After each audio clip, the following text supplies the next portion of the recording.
Howdy everyone, this is Trisha and welcome to my channel. Today I'm going to show you how to make these personal washable face masks.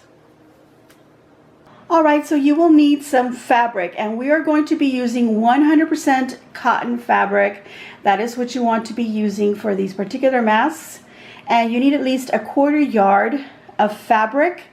You can get 2 masks out of a 1/4 yard, maybe possibly even 3 depending on how precise you mark and cut things, but at least 2 masks. And then we're going to be needing some lightweight fusible interfacing.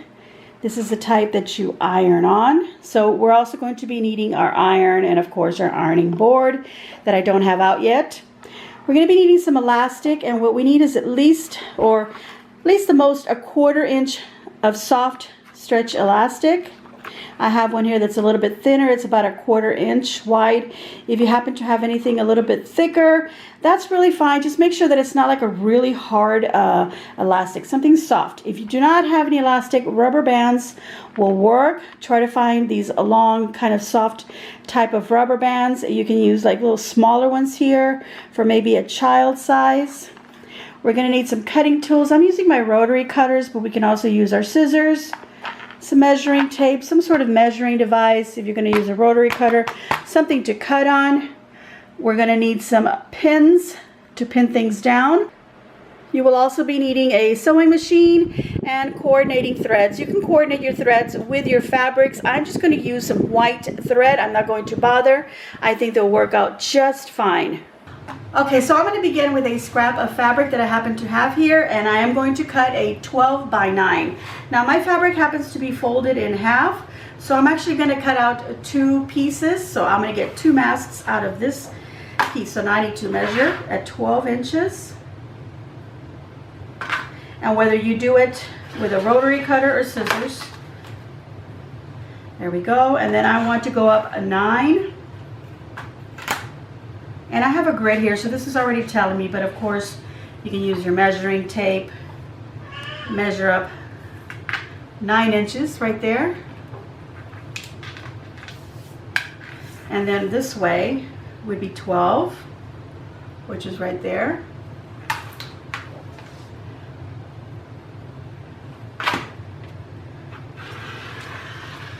Okay, so because my fabric was folded in half, and I probably want to iron this out to get all the little wrinkles out, but right here where the fold is, I'm going to cut it in half.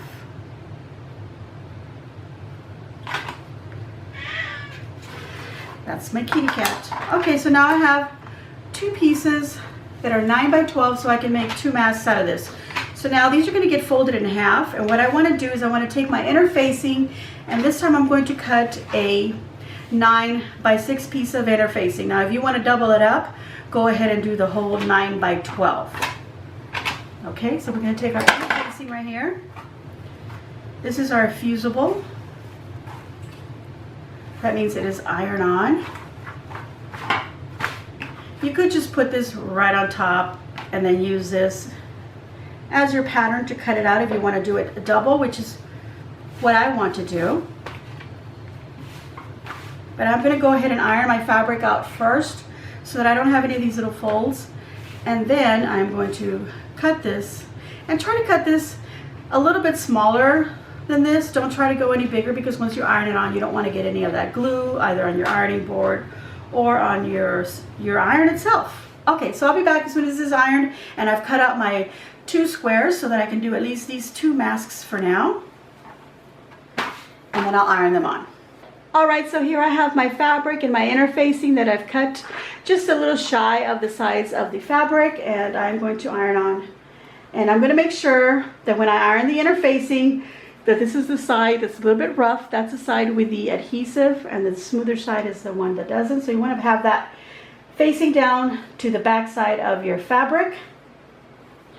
And we're just going to iron that down, and we're going to do the same to the other piece. Now what you want to do is you don't want to move your iron around like that. Just press it down.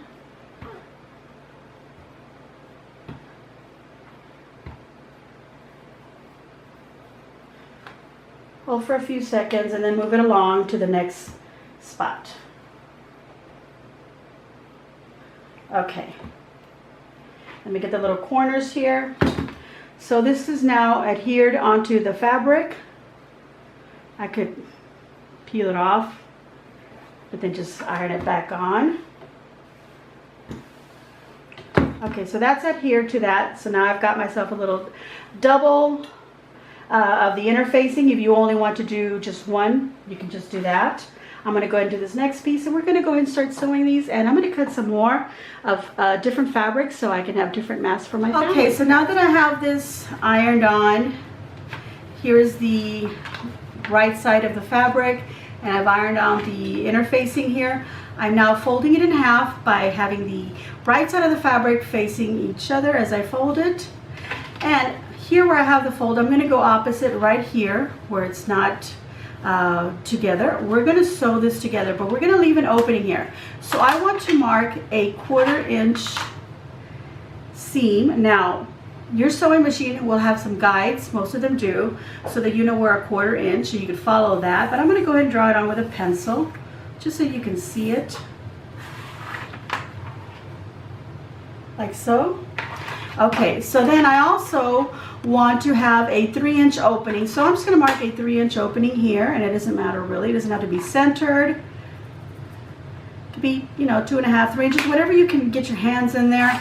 3 inches is fine, a little bit bigger is fine. So I've already marked it, so I want to make sure that this here I don't sew. I'm only going to sew this part from here all the way over here. And I want to make sure that I do a back stitch here so that it doesn't pop open, and of course on my ends here. So there we go. This is what it looks like with little markings that I made. All right, so I'm at the sewing machine, and I'm going to go ahead and start sewing those 2 areas that I said, 1/4 inch. Remove my pin and do a little back stitch. Reminding myself that this is where I want to stop, so I'm going to remove the pins before I get to that little spot, and then back stitch. Okay. And then I'm going to start up again at this other little spot. Put my needle in and then remove my pins. Put down my foot and back stitch.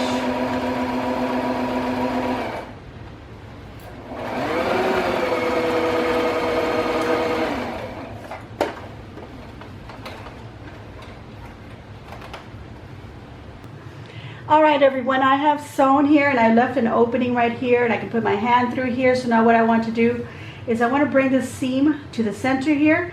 It was on the end, but now I want to bring it to the center. And to keep it from moving, I'm going to go ahead and just do a little light mark with my iron. And I want to go ahead and make sure those little corners do get marked. So now here's the opening. So after I've sewn over here, I can go ahead and turn it inside out. But let's put the elastic on there first. All right, so the next step is to cut some elastic, and I've cut 2 pieces of elastic, one which I've already placed on this end, and I want to go ahead and place it on this other end as well. The reason that I marked these little corners where I folded it is so that I can, when I open this up, I can still see where that corner is marked, so I can butt up my elastic right against it. So you want to push your elastic inside here and get that end right up against that little corner, and a little bit of elastic and pop out. That is okay. So then we're going to pin it, and then we want to get the other end of that same piece of elastic and put it onto this corner. But you want to look in there and make sure that the elastic is not twisted. Make sure it's coming around in a loop just perfectly fine and flat. So we get this other end here, and we can go ahead and pin it and make sure that it's not bent. So then now we're going to sew a 1/4 inch down this side and then a 1/4 inch seam down this side. And if you feel like you have to mark it, you can go ahead and mark your 1/4 inch. If not, if you have your sewing machine to guide you, then just use that. Okay, so I'm going to sew all the way, double or triple the back stitching here and the back stitching on every corner, because we want to make sure we grab that elastic and that it does not come undone. And of course, also make sure that the ends or the middle part of the elastic is way down here, so it doesn't get caught up here when you sew it. Okay, let's get to the sewing machine. Okay, so I'm going to remove my pin, making sure the elastic is still there, and put down the needle down into it to make sure it doesn't move. sew up a little bit and then back stitch it a couple of times. There we go. And these seams, I folded them up this way when I sewed, so I'll make sure that I fold them up this way.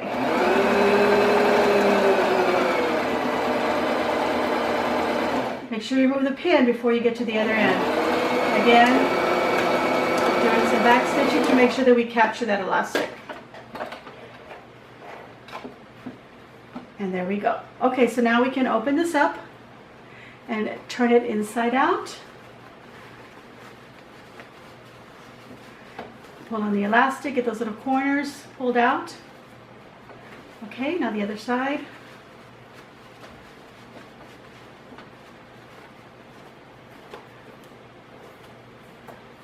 And just like that. So now we want to go ahead and iron this so it's nice. And then we're going to do some little pleats on each side to give it that mask shape. Okay, so in here is my mask all sewn up with the elastic on the sides. So now we want to make some pleats here on the sides so we can give it that mask shape, so it'll go curved around your mouth and over your nose and right under your chin. So to create that, we're going to make some pleats. So we're going to take and mark, and this will be the bottom of our mask. It could be either side, it doesn't matter. But I'm going to choose this as my bottom, and I'm going to mark an inch with my pencil. I'll do the same thing on the other side and mark an inch with my pencil.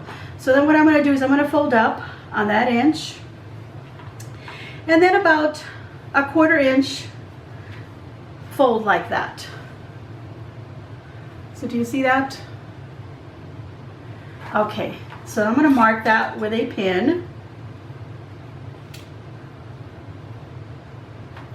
Okay, so now that I've got it like so, and you can do all the measuring that you want. I'm not going to do any measuring. I'm just going to eyeball it.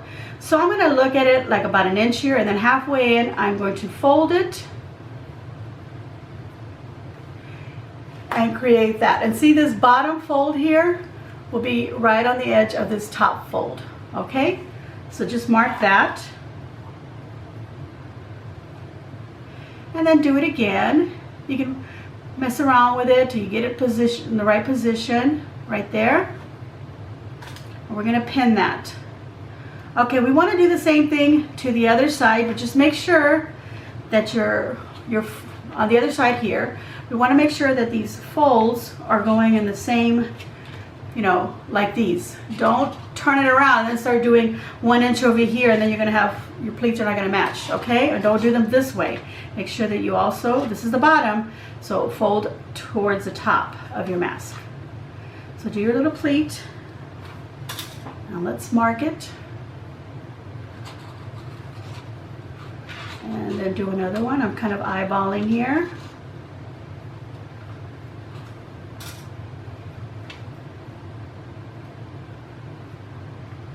This is a little loose. Let's make it a little bit less.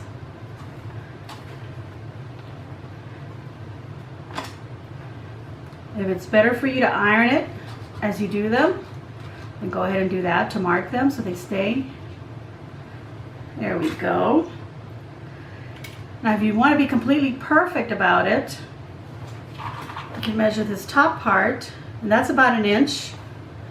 And then this other, on this other side, measure it, and I ended up with an inch over here too. So it's actually perfectly done. Now I got these instructions from Joann's Fabric, so I will put the link in the description box below. So if you want to get the exact measurements that they used and how they did the markings on here, you can do it. It's a little complicated, so I decided to freestyle mine. It doesn't really matter as long as I get some pleats on here. Now the next thing I want to do is I want to capture those pleats. So I want to sew on each side to capture those pleats so they don't move on me. You can iron this up if you want, give it a nice little crispy little folded edges. And you could also, after you've sewn, you can just go ahead and sew all the way around and give it a nice little finished edge all the way around if you want to do that. Okay, and then we'll be done with our mask. So let me go ahead and sew this up, and I think I'm just going to sew them up on the sides. All right, so I'm going to go ahead and follow the same 1/4 inch, and I'm going to be removing the pins as I'm getting close to them.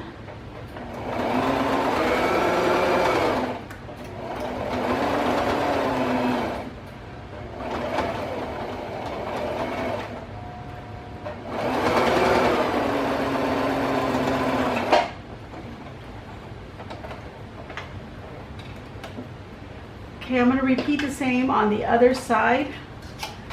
But here you can see that the pleats are holding really nice. They've been sewn. So now I got to do the other side.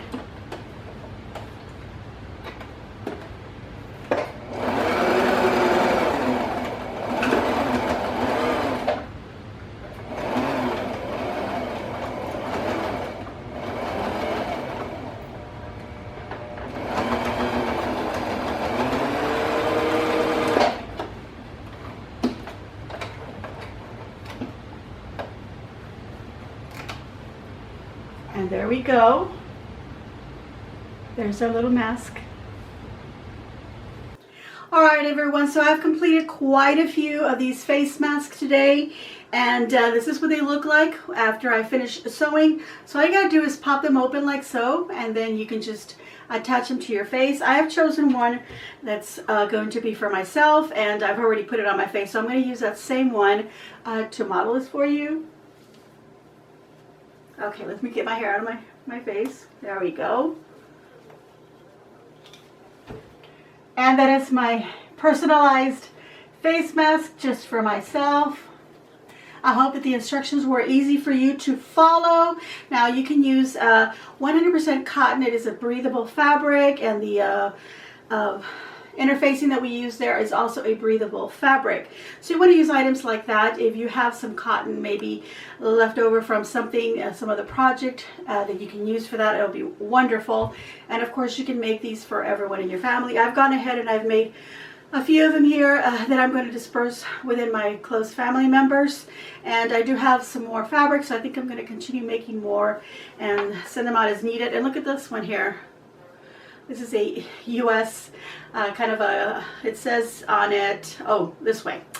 It says, God bless America. It's got a little flag design on it. My sister-in-law was here actually helping me cutting out the fabrics and the fusing or the interfacing, and then she was helping me iron things on while I was creating these, and she chose this one for her daddy's Army veteran, so she chose this one for him. This is a little bit bigger than the other ones because I adjusted because of the design on the fabric. Of course, you will adjust the mask to your measurements. So if the measurements that I've given you are too big maybe for a child, what you need to do is measure from the bridge of the nose to just right underneath the chin right here. This little bone here that you feel right in that little area underneath. Measure from there to here, and then measure from this cheek to this cheek, right up at where the bones of the cheeks are. So you want to measure that distance, and that'll give you the size. So if you're making one for a child, then you can make it a little bit smaller. And of course, adjust the elastic. And the elastic, like I said, is a nice soft elastic. And if you can't find elastic, you can use rubber bands. But just choose some nice soft rubber bands. Don't choose something too hard or too thick. The other thing that you could do if you don't find any elastic, but you do have some maybe some ribbon, you could put little pieces of ribbon and then tie it behind your back. You know, tie it once on the bottom and then tie it up on the top. So you would have 4 pieces of, you know, string ribbon that would be coming out of each corner to wear these. Now these are washable, so I suggest if you're going to wear one, wash it right after you've worn it. Don't put it away and then use it again. You know, make sure you wash it. At times like this, we're trying to stay home as much as we can. We're trying not to go out at all, so you have plenty of time to wash and let it dry. Make several of them if you feel like, you know, one is not enough. Now, I do want to stress, this is not a medical grade face mask, so please be careful. This is just a very small, tiny little prevention, or maybe not prevention, but maybe some sort of protection. It maybe makes you feel a little bit better, but still, please don't go to large crowds of people. Stay home. Those of you who have to work and maybe do have to show up, you know, just take the precautions that you're being told. Wash your hands, keep everything clean, and stay away from people. 6 feet people. Just stay away from crowds and such. Thank you to everyone who has been subscribing. And if you haven't done so, please hit that subscription button. And after that, please hit the notification bell so that you get notified of when I put up videos. I try to put up videos twice a week, and sometimes I make a little extra vlog just for fun. I hope that you enjoyed the one that I put in earlier this Monday, or I think it's tonight when I'm going to put up this video on Monday. Otherwise, thank you all very much for watching my video. I hope you enjoyed it. Please share on your social medias. And as always, Enjoy!